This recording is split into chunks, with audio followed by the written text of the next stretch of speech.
요한복음에 진리를 알지니 진리가 너희를 자유케 하리라 하는 말씀이 있습니다. 진리를 알면 자유하게 된다라고 이야기합니다. 오래전에 어느 기도원을 아침에 간 적이 있는데 멀리서 보니까 개 한 마리가 어슬렁어슬렁 왔다 갔다 하는 거예요. 근데 한번 가서 구경을 좀 하고 싶은데 그 개가 무서워가지고 언젠가 한번 제가 말씀드렸죠.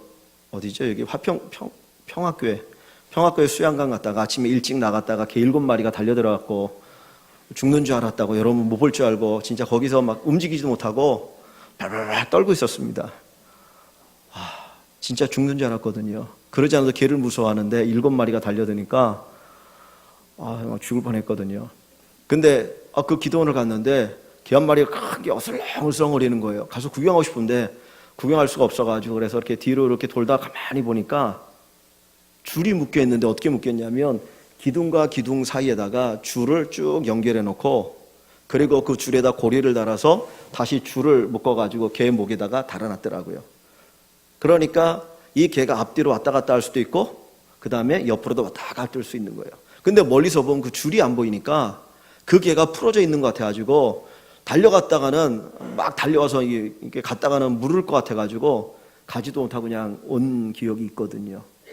근데 정확하게 그 줄이 묶여 있는 것을 알면 그 옆을 지나갈 때 겁먹지 않습니다. 그런데 그것을 모르면 가는 게 무섭고 두렵거든요. 우리가 진리를 안다는 것이 중요합니다. 영적인 진리를 알면 영적인 세상 속에서 우리가 괜한 두려움에 빠지지 않을 수 있어요.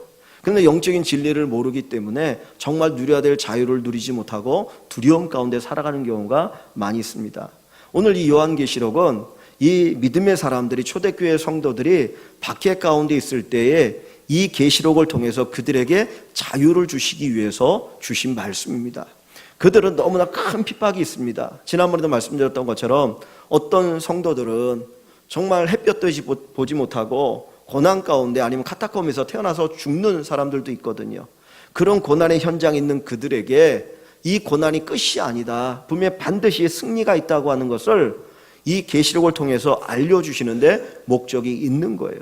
그래서 이 계시록을 읽는 자가, 듣는 자가, 그리고 지키는 자가 복이 있다고 말씀합니다. 3절 말씀 한번 보시기 바랍니다. 이 예언의 말씀이 뭡니까? 요한계시록이죠. 이 요한계시록의 말씀을 읽는 자와 듣는 자와 그 가운데 기록한 것을 지키는 자는 복이 있나니 때가 가까움이라.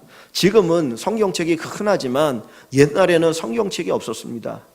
정말 이 종이가 없고 양피지에다가 글을 써가지고 보내면 누군가 앞에서 그것을 읽는 거예요. 그러면 많은 사람들이 듣습니다. 그러니까 읽고 듣는다고 하는 것은 오늘 우리가 생각할 때 그냥 성경을 읽는 것과 같다는 거죠. 그 성경을 누군가 앞에서 읽고 그것을 듣고 그리고 그 말씀을 기록한 대로 행하는 자는 복이 있다. 성경에 보면 복에 대한 여러 가지 말씀이 있습니다. 팔복도 나오고요. 시편 1편에도 보면 복 있는 사람이 나옵니다. 근데 가만히 들여다보면 그 복은 무엇과 연결되느냐? 항상 하나님의 말씀과 연결되어져요. 하나님의 말씀을 떠나서는 복이 없습니다. 그 말씀과 함께 할 때 복이 있는 거예요. 하나님이 아브라함을 부르실 때 내가 너를 복이 되게 하리라. 왜 그래요? 하나님이 함께 하시고 말씀이 함께 하실 때 그가 복이 되는 겁니다. 그러면 이 요한계시록에서 뭘 말씀하고 있느냐? 이 1장부터 8장은 어떻게 보면 서론적인 부분인데 이 서론적인 부분 속에서 하나님이 말씀하고자 하는 것을 다 말씀하고 계시는 것 같아요. 먼저 1절을 봅니다. 예수 그리스도의 계시라. 계시라고 하는 것은 이렇게 드러내 보여주는 거죠.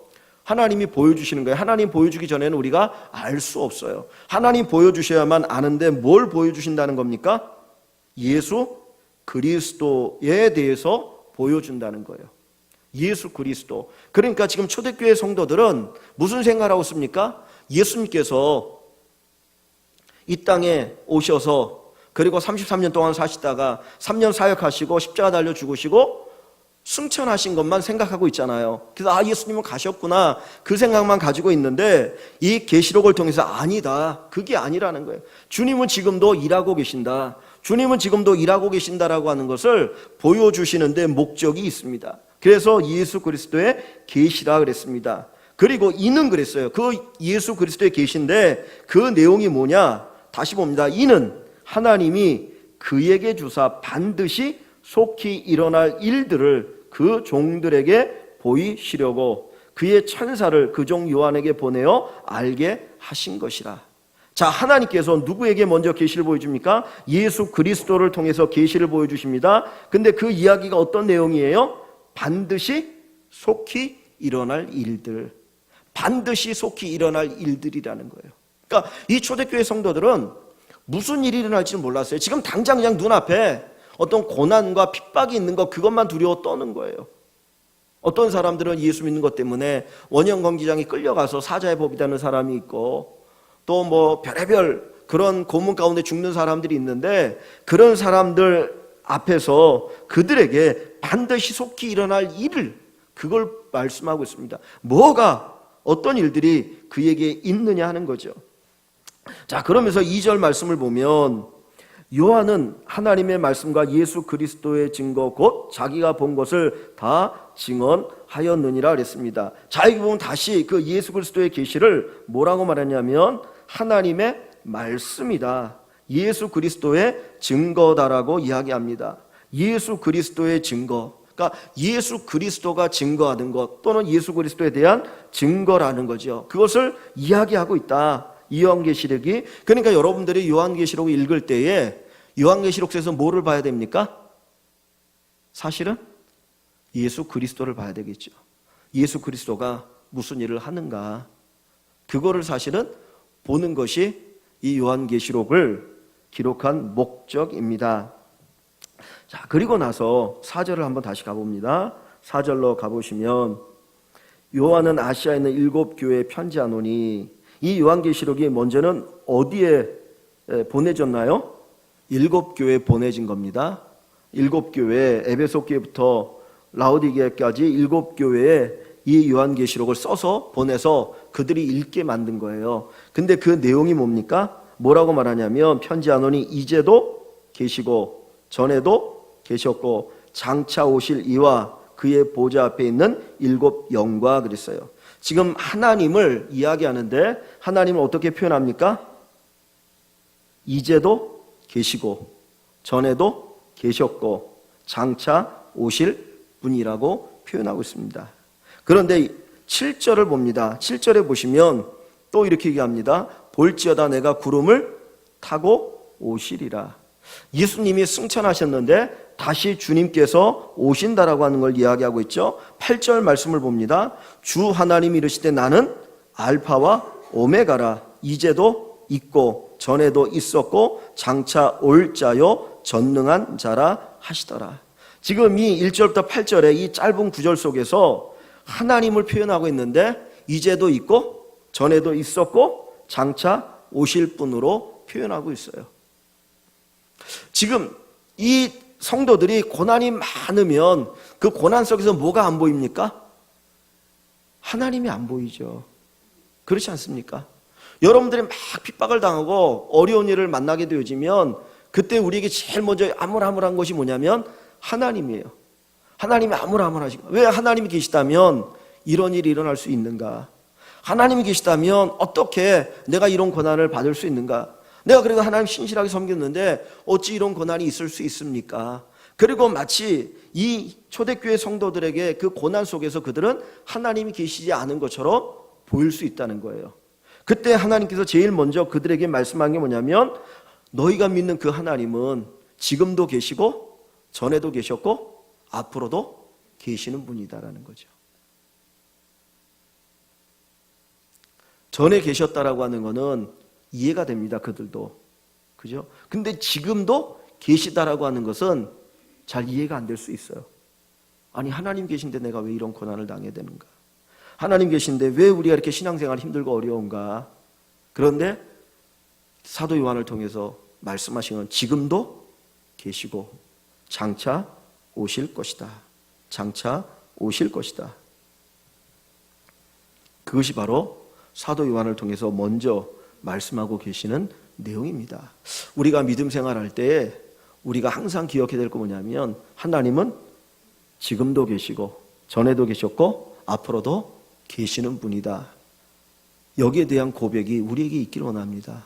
사실 우리가 인생을 살아가면서 항상 좋은 일만 있는 건 아니잖아요. 장례를 이렇게 할 때에 정말 믿음이 있는 귀한 가정이면 집례를 하면서도 마음의 부담은 적어요. 근데 믿음이 적거나 고인이 믿음이 없는 분이면 정말 장례를 집례하는 게 어렵습니다. 장례식 때마다 제가 장로님에게 대표 기도를 부탁하는데 아마 장로님도 대표 기도하기가 정말 힘드실 거예요. 이걸 뭐 어떻게 기도해야 되나. 그렇잖아요. 예수 안 믿고 돌아가신 분을 기독교시로 장례할 때 천국 갔다라고 설교하면 안 되잖아요. 그렇다고 지옥 갔다라고 설교할 수도 없잖아요. 하여튼 고민이 많아요. 그래서 참 장례를 집례한다는 게 참 너무나 힘들고 어려운데, 어려움에 놓여 있을 때 우리가 항상 생각해야 될 게 뭐냐면 하나님이 전에도 계셨을 뿐만 아니라 지금 이 고난의 현장에도 주님이 계신다라고 하는 것, 그리고 앞으로도 계신다라고 하는 것을 믿는 믿음이 우리에게 있기를 원합니다. 여러분, 하나님은 항상 함께 하셔요. 유대인들이 그 아우슈비츠 수용소에 거기에서 수많은 사람들이 매일같이 그 가스실에 끌려가잖아요. 그리고 죽어가잖아요. 그 가운데서도 하나님이 살아계시다, 하나님이 우리와 함께 하신다고 믿었던 사람들은 희망의 끝을 놓지 않았거든요. 결국은 살아나온 사람들이 많이 있습니다. 그러니까 우리가 어떤 상황에서도 주님이 계신다, 주님이 함께 하신다고 하는 그 믿음을 가지시고 또 그것들을 우리 자녀들에게 끊임없이 가르쳐 줄 수 있기를 원합니다. 5절에 보시면 예수님에 대해서 이렇게 표현합니다. 또 충성된 증인으로 죽은 자들 가운데 먼저 나시고 그랬어요. 예수님을 충성된 증인이라고 표현한 것은 뭘까요? 지금 이 계시록을 받고 있는 초대교회 성도들이 핍박 가운데 있다고 그랬잖아요. 박해 가운데 있어서 사느냐 죽느냐 신앙 때문에 그런 어떤 이 기로에 서 있는 사람들이 많이 있는데, 그들에게 예수님을 이야기할 때 사도 요한은 하나님은 충성된 증인이다, 그렇게 표현합니다. 뭔 얘기를 하고 싶은 걸까요? 예수님을 충성된 증인이라고 얘기하는 것. 예수님은 어느 정도까지 충성하신 거죠? 자기를 십자가에 내어놓기까지 아버지 하나님 앞에 충성했다는 거죠. 그 이야기는 이 초대교회 성도들에게 결국 뭘 얘기하는 거예요? 너희도 내놓은 데까지 충성하라는 얘기죠, 사실은. 그 얘기 아니겠습니까? 너희가 믿는 그 아들 예수가, 하나님의 아들 예수가 자기의 목숨을 내어놓기까지 십자가에서 충성했던 것처럼 너희들도 너의 주 하나님 앞에 이런 충성이 있기를 원한다. 그것이 바로 사실 사도 요한을 통해서 하나님이 하시는 말씀이에요. 어떻게 보면 살고 싶은데 죽으라는 얘기죠. 근데 그렇게 끝나는 것이 아니라 그 뒤에 보시면 뭐라고 얘기합니까? 5절, 또 충성된 증인으로 죽은 자들 가운데서 먼저 나시고, 죽은 자들 가운데 먼저 나시고 땅의 임금들의 머리가 되신. 자, 이 말씀을 보면 뭡니까? 예수님은 하나님께 충성합니다. 충성된 증인이지. 어떻게까지? 죽기까지 충성하셨다고 그랬어요. 그때 하나님께서 그 충성을 받으시고 어떻게 하신다는 겁니까? 죽은 자들 가운데 살리신다는 거예요. 로마서에 예수님의 부활을 이야기할 때 예수님 스스로가 산 것이 아니고 아버지 하나님이 살리셨다라고 하는 표현을 쓰고 계셔요. 그러니까 충성을 하면 하나님께서 살려주신다는 겁니다. 결국 그 얘기 뭐냐면 교회가 핍박과 박해 가운데서 하나님 앞에 충성의 길을 걸어가면 하나님이 반드시 승리를 주실 것이다. 그것이 바로 이 요한계시를 통해서 말씀하고 있는 거예요. 그러니까 성도들이 고난 속에서 충성으로 믿음의 길을 걸어갑니다. 나는 죽어도 이 믿음의 길을 버릴 수 없다. 나는 이 길을 걸어가겠다라고 고백하는 그 성도들에게 이 요한을 통해서 하나님이 하시는 말씀은, 그래 너희가 바로 예수 그리스도는 충성된 증인이구나. 근데 그 예수가 충성하기 위해서 십자가에 죽었는데 내가 살린 것처럼 너희들도 반드시 살리겠다. 너희에게 승리를 주겠다. 그것이 바로 하나님께서 하시고자 하는 말씀이죠. 그리고 나서 뒷부분에 뭐라고 그랬습니까? 땅의 임금들의 머리가 되셨다 그랬어요. 땅의 임금들의 머리가 되셨다. 다시 말하면 하나님께서 그 예수님을 가장 존귀하게 여기셨다는 것을 말씀하고 있는 내용입니다. 우리 빌립보서 2장을 한번 볼까요? 여러분들이 잘 아는 빌립보서 2장. 빌립보서 2장.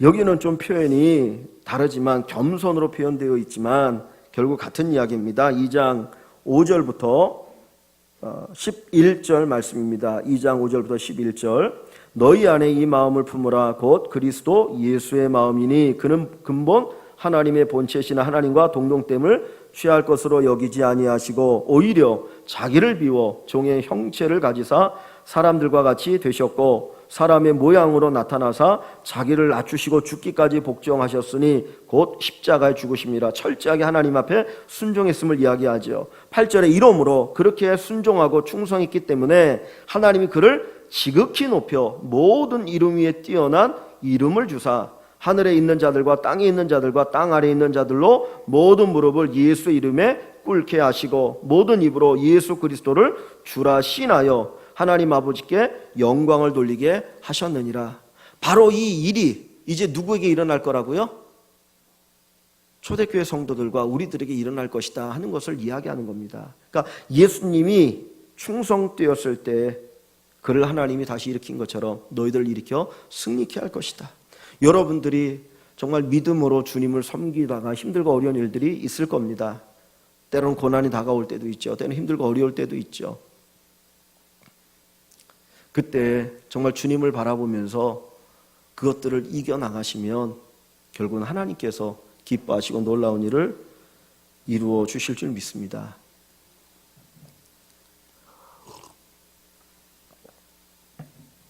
제가 어저께 식당에서 우리 권사님들한테 우리 서미숙 집사님도 계셨는데 그냥 우스갯소리로 그런 일이 있어요. 아니 대접을 받아야 되실 분들이 음식을 만들고 계시면 어떡합니까? 참 죄송합니다. 근데 그걸 떠나서 하나님을 위해서 충성하신 것에 대해서 하나님 반드시 갚아주실 줄 믿습니다. 그래서 여러분들이 충성하시면, 사실 충성이라는 것은 환경이 좋지 않은 상황에서 헌신하는 게 충성이잖아요. 정말 다 막 격려하고 박수 쳐주고 잘한다 잘한다 그러면 누구나 하거든요. 근데 환경이 안 되고 뭐 이러쿵저러쿵 해도 정말 하나님 앞에서 하나님 생각하면서 그 길을 걸어가고 섬길 때 그걸 충성이라고 그러거든요. 근데 그것에 대해서 하나님은 반드시 갚아주십니다. 높여주실 줄 믿습니다. 그래서 그런 충성의 길을 걸어가시면서 그것을 통해서 하나님이 또 여러분들에게 주시는 귀한 은혜가 있길 원합니다. 5절을 한번 다시 가봅니다. 5절을 가보시면 땅이 임금들의 머리가 되신 예수 그리스도로 말미암아 은혜와 평강이 너희에게 있길 원하노라 인사지어. 그리고 계속해서 이어 이야기합니다. 우리를 사랑하사 그의 피로 우리 죄에서 우리를 해방하시고 그의 아버지 하나님을 위하여 우리를 나라와 제사장으로 삼으신 그랬습니다. 예수님에 대한 이야기를 하고요. 그 다음에 그 예수님이 그 사역을 하셨는데 그 일이 결국은 누구를 향한 사랑이라고요? 우리를 향한 사랑이라는 거예요. 예수 그리스도가 그렇게 고난을 당하여 십자가 죽으심이 우리를 향한 하나님의 사랑을 표현한 것이다. 그리고 그의 피로 우리 죄에서 우리를 해방하셨다라고 얘기합니다. 죄로부터의 해방은 최고의 복이잖아요. 영원한 천국에 들어갈 수 있는 최고의 복이 죄 사함의 은혜인데 그 죄 사함의 은혜를 우리에게 주셨다라고 이야기합니다. 그리고 나서 6절에 뭐라고 말합니까? 그의 아버지 하나님을 위하여 우리를 나라와 제사장으로 삼으셨다. 죄를 사했다, 해방했다라고 하는 말을 그냥 쉽게 이야기하면 우리를 낳았다라고 하는 표현을 쓸 수 있을 것 같아요. 하나님 우리를 낳으셨다, 우리를 죄로부터 용서하시고 하나님의 자녀를 삼으신 부분이라고 얘기할 수도 있겠죠. 근데 6절에 아버지 하나님을 위하여 우리를 나라와 제사장으로 삼으셨다 그랬습니다. 나라라고 하는 표현은 뭐냐면 통치라고 하는 표현이 있어요. 하나님이 다스린다라는 거예요. 근데 이 말을 그냥 좀 쉽게 얘기하면 백성이 되었다는 거예요. 백성이 된다. 우리나라도 마찬가지지만 미국 같은 경우는 뭐 전 세계적으로 가장 강력한 나라니까 자기 나라 국민이 어느 나라에 가서 납치를 당하거나 갑자기 어떤 이렇게 위험에 처하게 되면 대통령이 가만히 있질 않잖아요. 군대를 보내서라도 아니면 특공대를 보내서라도 구하려고 하거든요. 왜냐하면 자기 백성이기 때문에, 자기 나라 국민이기 때문에 대통령이 반드시 국민의 안보를 책임져야 될 의무가 있으니까 군대를 보내든지 무슨 방법을 쓰든지 합니다. 또 안 되면 무슨 협상을 해가지고 얼마를 지불하고라도 인주를 구출을 하는 경우가 있거든요. 그건 뭐냐면 보호한다는 거예요. 통치한다는 거예요. 오늘 하나님께서 우리를 나라 삼으신다고 하는 것은 하나님 반드시 하나님의 백성을 책임져 주신다라는 겁니다. 하나님이 책임져 주신다.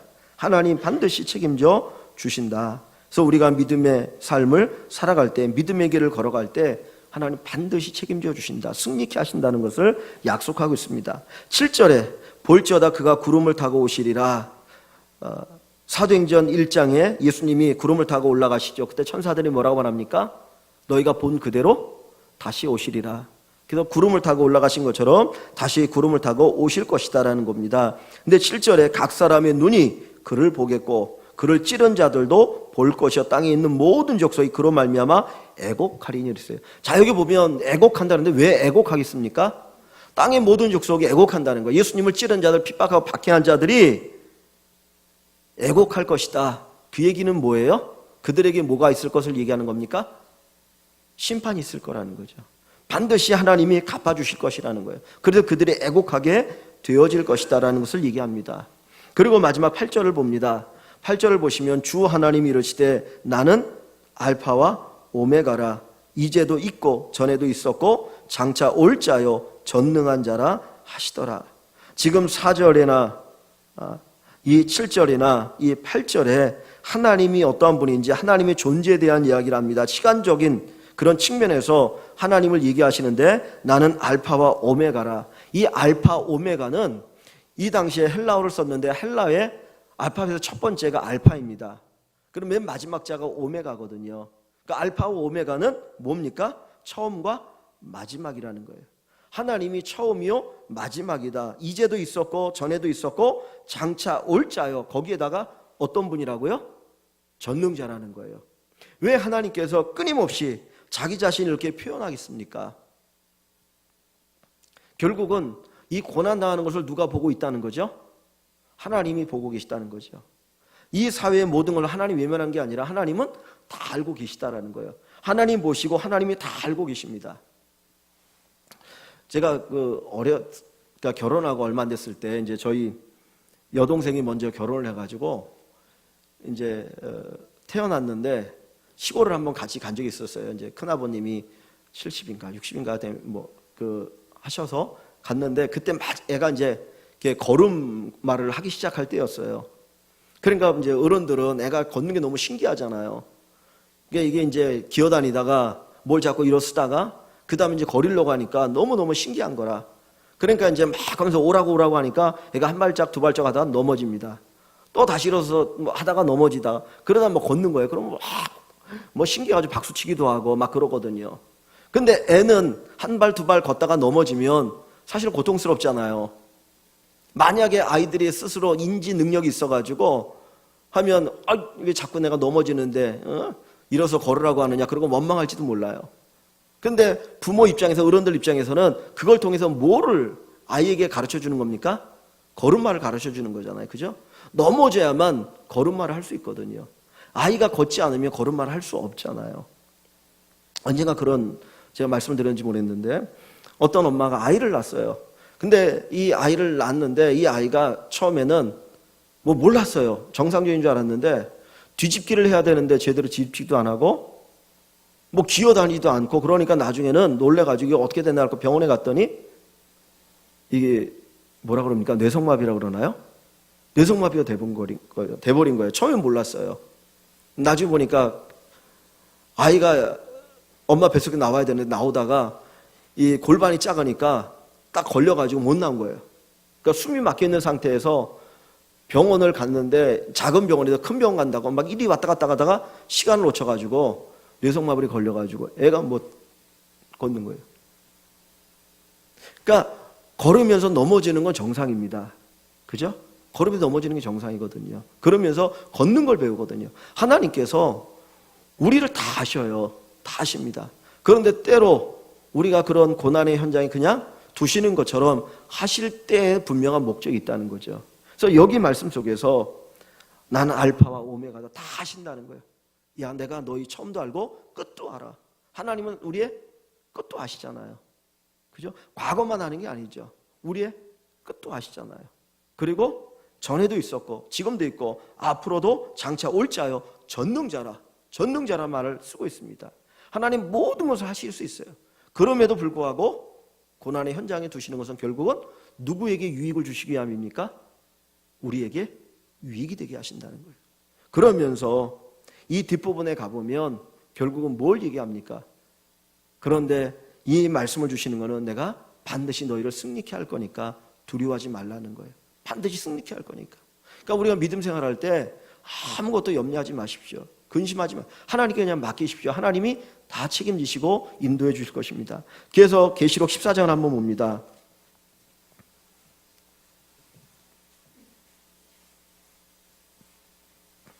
그 복음을 위해서 복음을 가지고 살다가 죽는 자들이 있어요. 순교하는 자들이. 우리 눈에 볼 때는 하나님 앞에 안타깝고 원망스럽기도 하고 그런데 자, 여기 14장 12절 13절을 봅니다. 14장 12절 13절 성도들의 인내가 여기 있나니 그들은 하나님의 계명과 예수에 대한 믿음을 지키는 자니라. 13절 또 내가 들으니 하늘에서 음성이 나서 이르되 기록하라. 지금 이후로 주 안에서 죽는 자들은 복이 있도다 하시매 성령이 이르시되 그러하다 그들이 수고를 그치고 쉬리니 이는 그들의 행한 일이 따름이라 하시더라. 자, 여기에서 주 안에 죽는 자들은 누군지 아세요? 사실은 순교자들이에요. 순교자들을 이야기합니다. 제가 가끔 장례 때 이 말씀을 가지고 예수를 믿다가 죽는 자들의 복이 있다라고 말씀을 드리는데 엄밀한 의미에서는 순교자들 이야기하는 거예요. 주를 위해서 믿다가 순교하는 자들이 복이 있다. 그들이 수고를 쉰다는 거예요.